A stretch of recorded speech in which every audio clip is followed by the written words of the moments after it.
Honestly, I don't want to laugh because the last video I did about deportation and how deportees are living, a lot of people started commenting in my comment section, why are you laughing? Are you happy they got deported? You don't know what it means because you've not traveled out of your country. You are still in your comfort zone. It was just a whole lot of backlash. So I don't want to laugh.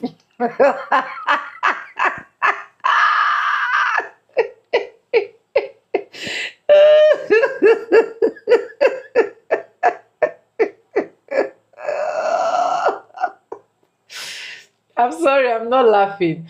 And one thing I want people to understand is life is just very simple and sweet, honestly. Nothing is hard. So this is just my cause. I laugh. I laugh for a living. That's just the kind of person that I am. So this to put out this, I do not mock people. I understand people's pain, okay? But there are some of the things we see on the internet that at the end of the day, you start asking yourself questions like, what were these people literally waiting for all of this while? Just like in today's video, where you literally see deportees family, deportees are now begging America to bring back their people. Do you get? And when I see reasons why they are begging, reasons why some of them actually got deported, there are reasons that would have literally been sorted out years ago. But because they just wanted to see things as free, they just wanted to live in America free, they think it's just gonna be all bed of roses at all time. But anyways, welcome back to the channel. My name is Sonia. Subscribe, like, comment, and share. And credits belong to the original creators of every single clips and stitches we have in our today's episode. With that being said, let's dive right into this video, and I'll be back with commentaries. For disclaimers, this is just for educational purposes only. Please do not come for me. I beg you in the name of God. Okay, let's go watch, guys. President Trump and Secretary Noem. My name is Beverly Juarez, and this is my family. You may not know my father because you are busy, but today we ask for your help. On Friday the 30th, my father was detained by ICE. My mother is set to leave soon. We ask for your help with the deportation of our parents. My father's stay application was submitted on Wednesday in Miramar, Miami, and there it was sent to Chrome Detention Center. We know while this stay is being read and filed, he cannot be removed. We ask your help urgently to right this wrong. My father is a business owner, a taxpayer, and he's not a criminal. We beg for your help. Last night, we received a phone call from my father to my mother, where he told us that he was on the list for the next flight out. It's been sitting heavy on my heart this week. On October 29th, a hardworking father named Jose Lopez was detained by ICE while landscaping in Illinois. He has lived here for decades, raised his kids, paid taxes, and built a life and a community. But now, after over 40 years, he's been deported to a country he hasn't seen since he was young, a place where both his parents have passed away and he has no family left. Jose's daughter, Bree, shared that he made the painful decision to sign a self-deportation order just so he could be released sooner. Imagine having to choose between your family and your freedom and still ending up alone in a place that no longer feels like home. Now, this man who spent his life working with dignity and compassion is starting over with nothing. No home, no clothes, and no safety net. Bree and her siblings are trying to help their dad rebuild his life from the ground up. They have started a fundraiser to help with food and housing and basic necessities until he can find work again. This is not a political issue. This is about humanity, about a man who has given everything to this country and is now left with nothing. If you can give, please do. If you can't, please share. Every dollar, every share, and every prayer matters. Let's show Bree's dad that he is not forgotten. Yes, I got deported. Uh-oh, here we go. After 20 plus years and 97+% of my life in the United States, Oh, it's about to be some shit. ICE agents picked me up in Chicago and threw me in jail for 3 weeks because my parents did not file my paperwork correctly. Oh, hell no. Oh, hell no. They brought me to the United States on a visa, overstayed that visa, had opportunities to appeal it in court, and my father did not show up to court. Ooh, daddy. Mm-mm. Mm-mm. Now I'm in the United Kingdom, and this country sucks. And it has made me more America first. Oh, you didn't think he was gonna say that shit, did you? Mm-hmm. Because you see that outside of London, all of England is a third world country, a dump. I hate it here. But yet folks out here hating on America. And I am excited and ready to go back to the United States, but I have a 10-year ban to wait out. This man said he has to wait 10 years. And I'm waiting to bring my fiance over because I had a wedding scheduled that I had to cancel. Oh, no, man. Oh, no, man. And it's taken everything in me to forgive my parents for what they've done to me and what they've caused. But I'll keep going on. Notice how he blamed his parents and not Trump? The guy who's in it. But there's plenty of folks out here that would go, oh, Trump, you voted for that. That's what you voted for. No. His parents did not do the responsible thing and the stuff that they were supposed to do to make sure that their family became citizens in the country in which they wanted to reside. Period. Trump, go get this dude, man. Do whatever you need to do to magically wand go get this guy. That is probably the most mature response in that situation that I don't think I could even do. Because I'm blaming everybody. For 28 years to my husband, who is being deported right now by ICE. 28 years. He's been here over 30 years, and I want everybody to know, nobody gives a shit if you have family, if you have kids. They don't give a shit if they're taking your husband or your father away. They are taking my husband away. These are FBI agents who work for Border Patrol. Okay? I want everybody to know. May I go on a quick rant about ICE just for a second? People are acting like ICE is suddenly some uniquely cruel, evil machine, and I'm honestly genuinely shocked by how many people are falling for it. Mistakes happen, yes, but that's exactly why we have courts and judges and the Constitution. The system is designed to catch errors and provide proper due process. And please look up the legality and history behind expedited removals before claiming that undocumented people are not getting it. Enforcing immigration law is messy. It's uncomfortable, and sometimes it's even brutal. That's true under every single administration. And yet somehow we're being told that what's happening today is totally different. And people are eating it up. Let's be real, the United States actually has one of the most generous deportation options in the world. You can self-deport, no charges, no jail time, sometimes even a stipend. This administration will literally pay you to leave. No other administration in history has offered this, and people are still calling this inhumane. The easiest way to avoid enforcement which exists for a reason, is simple. Do not enter illegally. And if you do, self-deport before ICE even comes into the picture. And this whole only 14% of detainees are violent criminals stat is misleading. Human trafficking, drug trafficking, weapons charges, DUIs, even some domestic crimes are not categorized as violent. Many detainees have horrific histories abroad, and we don't see it here because they're literally undocumented. And let's not forget cases like the killers of Laken Riley and Jocelyn Nungary, no U.S. record, but clearly dangerous. People are being swayed by moralizing language and ignoring logic, data, and practicality. Calling ICE inhumane while ignoring the tough, necessary work that they do, that's manipulation, and it villainizes an agency tasked with enforcing the law and keeping people safe.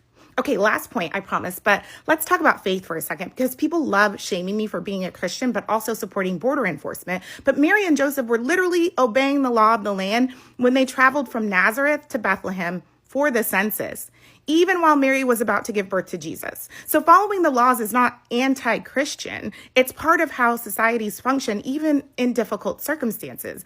And yes, I know some will say, well, the Holocaust was lawful, slavery was lawful. Sure, and that's why we fight clearly inhumane laws. We even have revolutions over them. But here's the difference. Basic border enforcement is not that. These are long-standing laws meant to maintain order, and calling them suddenly inhumane because people dislike the current administration doesn't suddenly make it so. I just can't get over how easily people are being fooled by this narrative. Take a step back. Look at the data. Think logically. ICE enforcement, by definition, is difficult and sometimes brutal, but the best way to avoid being in the wrong end of it is don't enter this country illegally. If you're deported from the United States, you can still come back to the U.S. We've brought back countless of foreign nationals who have once been deported. It depends, of course, on why you're deported and what type of deportation it is, because you have to meet the requisite period of time outside of the U.S. For example, expedited removal is 5 years, in absentia removal order is 10 years, but mandatory outside 5 years. And then there is a waiver when you have a removal order, the I-212, that can be filed when you're outside of the U.S. Now, to come back to the U.S., you have to have a reason. Either you're going through the immigrant visa process with sponsorship through work or a family member, or you can come back to the U.S. for a temporary period based on various types of categories: tourist, temporary work, temporary student, etc. But just because you're deported doesn't mean that that's the end all be all of you ever being able to come back to the U.S. or get your green card or become a U.S. citizen. There's so many people who have been deported who are now United States citizens. So it does happen. There is a process. You have to follow the process. But at the end, then you will be entitled to your immigration benefit. People on the left and the Democrats don't understand that they're doing when they, bring these illegal aliens in, and eventually when somebody like Trump comes in and kicks them all out and, and does interior enforcement, which no other president has ever done really, to this extent. They come in and then all of a sudden these families are ruined. And listen, I do feel sorry for these people, right? At the end of the day, this guy in this case, his parents should have gone to court. They didn't. So honestly, you can blame the administration as well, right? That was, there at the time they were letting people in, but also you have to blame the parents as well because they were irresponsible. But yeah, this is what's happening, and the Democratic Party don't understand that they're hurting the very people that they claim that they're trying to help. Bring all these people in, illegally, and having them, overstaying their visa, right? And you not getting them out of the country, right? This is what happens 20 something years down the line. Now this guy has to go back to the UK, and if you don't know anything about the UK, especially London, bro, you cannot wear a nice watch in London. You'll get robbed. You'll probably get chained, right? You probably get knifed up, bro. You know what I'm saying? So, and a lot of people don't understand, and this is why, another point of mine is like, a lot of people don't understand the privilege that they have to live in this country. Is it perfect? No, right? Are there things that, are Americans suffering all over the place? Yes, absolutely. But the type of life that you live here is nothing compared to like, a third world country, which basically this guy, he's there right now in the UK. He's describing it as a third world country and he hates it there. He calls it a dump. There are so many factors, and this is a multifaceted video. You can extract so many points from here, but the most important ones are that Democrats are they're destroying people's lives and families. I mean, this guy can't even see his fiance or marry his fiance. He had to cancel his wedding. And you also see how ludicrous Americans sound whenever they play the victim card, because people are literally breaking the law to come. Anyways, welcome back, and that's all I got for this video. And like I said, this is just for educational people. So let's ask ourselves questions like, why do people get deported? Because the first thing that is running through my head is, why do I need to stay in a country for over 40 years and I know that I have a particular issue and I will not be able to sort that out? I see a lot of issues relating to their documents. I actually saw a particular video where this particular guy has stayed in the US for over 10 years with an expired visa. Over 10 years with an expired visa. And you expect that when ICE agents eventually bump into people like that, they should leave them. I don't like ICE. I can't lie to you guys. I'm not a fan of the Orange Man. If you've been following this channel, you know that I vibe very well with my Black American people and there's nothing anybody can do about it. But I hate it when people know the right thing to do, they will not do it. Just like this boy's story where he was literally born or brought to America and his father or whatsoever did not do his documentation. And it has never occurred to him one day that, okay, I'm supposed to do my documentation. Going to someone's country, you should not just feel like there is nothing that can happen. After all, I am here. I will continue to be here. I can tell you for a fact that even if the Orange Man did not bring out this law, recruit ICE agents to start deporting people, another president or another government will have just done that. So that's to tell you that you just don't stay in people's country. You know, it is not your country. And then you feel so relaxed. You feel so comfortable, like there is nothing happening. I've been here for 10 years. I've been here for 20 years. I've been here for 50 years. You are still going to get deported. I saw a particular story as well on TikTok where this man lived his whole entire life, 62 years, in Canada, forgetting anything at home. He never implemented or building anything in his own country, right? He lived his life there to make his own case worse. This man did not get married. He don't have children. He was just busy saying he was working and paying bills and paying taxes. And then he have to now come back to Nigeria, which is this my country. You have to come back to Nigeria with nothing. He doesn't have a house to stay. He doesn't have anything. I don't know how people just do things, honestly. If you know you're not good with migrating to another country, stay in your country. How can I be in someone's country and I know that my documents are not complete? I'm comfortable walking on the streets, doing job, all in the name of I'm paying taxes. Who the hell is your taxes helping? When you know that something is wrong somewhere, when you know that at one point, karma is going to catch up with you. So you see, I don't vibe with the orange man.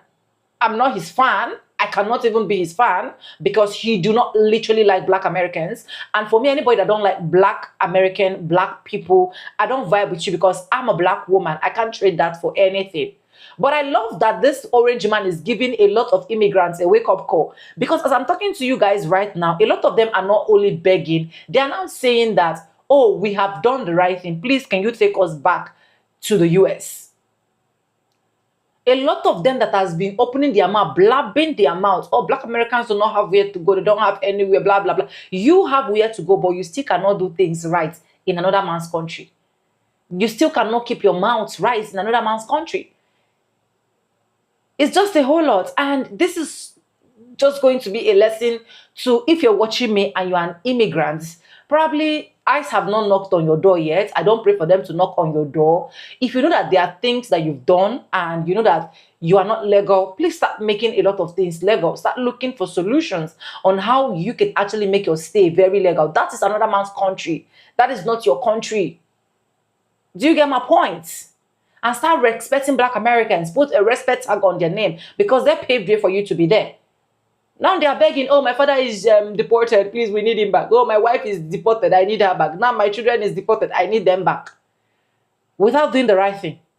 Years and years and years. Just keep going. Just want to live a free man life. Anyways, I have some small little research and I just wanted to explain to us more so that if anybody is watching, because this is for educational purposes, know fully well that these are the things that can actually might get you deported. So it is not just all about your documents, right? People get deported, removed from the United States when they violate US immigration law or certain criminal law. Deportation is held by agencies like US Immigration and Custom Enforcement, which is the ICE, and under the US Department of Homeland Security, which is the DHS. Now, some of the reasons that can actually get you deported is entering into the US without a legal permission. Crossing the border without a visa or inspection is one of the most common reasons, right? The second thing that can actually get you deported is overstaying a visa. If someone enter legally, tourist, student, work visa, but stay longer than allowed, they can be deported. Now, the third thing that can actually get you deported is committing serious crime, aggravated felonies. Crimes like drug trafficking, robbery, sexual assault, or murder can lead to removal, even from green card holders. So who the hell are you? Now, let's talk about the fourth thing that can actually get you deported, which is drug offenses. Possession, distribution, or trafficking of illegal drugs can actually trigger your deportation. Now, let's talk about the fifth one, which is fraud or misrepresentation, lying on immigration form, fake marriage for green cards, or using false documents can actually get you deported. Now, let's talk about the sixth one, which is violating visa condition. And this one is, for example, while working while on a tourist visa, Dropping out of school while on a student visa can actually still get you deported. Now let's talk about the seventh one that can get you deported: domestic violence or certain crime conviction. Even some minor conviction can affect immigration status. Let's talk about the eighth one, which is national security concern. Involvement in tourism, espionage, or threats to US security can actually get you deported. The ninth one is becoming a public charge in certain condition. If someone is found likely to depend heavily on government assistance, on government assistance through these rules, though these rules has changed but over time, but it can still get you deported. Then let's talk about the 10th one, which is failing to maintain permanent residence rules. For example, abandoning US residents by staying outside the US too long. Two, not removing conditions on a conditional green card. Important things to know: US citizens cannot be deported. Secondly, green card holders cannot be deported under some certain circumstances. Thirdly, some people may qualify for asylum or legal protection to stop deportation. If you know that all of this that I've literally said, you are fine wanting in one way or the other, please desist or do well to do the right thing so that at the end of the day, you don't get deported. And respect Black Americans. It's not too hard for you to understand. Anyways, let me know what you think in the comment section. Credits belong to the original creators of every single clips and stitches we have in our today's episode. And I want to say a very big thank you to every single one of you liking, commenting, sharing my videos, dropping super thanks, joining my membership. I do not take you guys for granted. You guys are absolutely the best. With that being said, with no further ado, I do like I always say in my videos, I'm going to be saying bye, and I'll see you guys in my next one. For now, bye guys. I love you guys. Mwah.